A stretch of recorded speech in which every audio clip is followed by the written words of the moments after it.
বাংলার ছোট্ট গ্রাম শালবনে ছিল এক ভয়ঙ্কর কালো পুকুর। দিনের বেলাতেও পুকুরের পানিটা অদ্ভুত কালো দেখাত। লোকজন বলত, পূর্ণিমার রাতে এই পুকুর থেকে কান্নার শব্দ শোনা যায়। হঠাৎ পুকুরের পানিতে ঢেউ উঠতে শুরু করল। বাঁচাও! একটা মেয়ের কণ্ঠ ভেসে এলো। টর্চের আলো ফেলতেই আরিফ দেখল পানির ওপর দাঁড়িয়ে আছে এক ভয়ঙ্কর মেয়ে। তার চোখ ছিল পুরো কালো।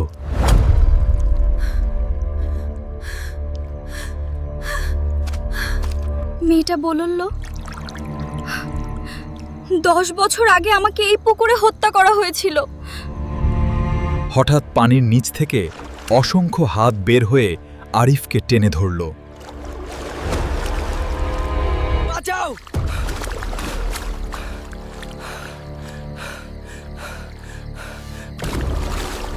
পরদিন সকালে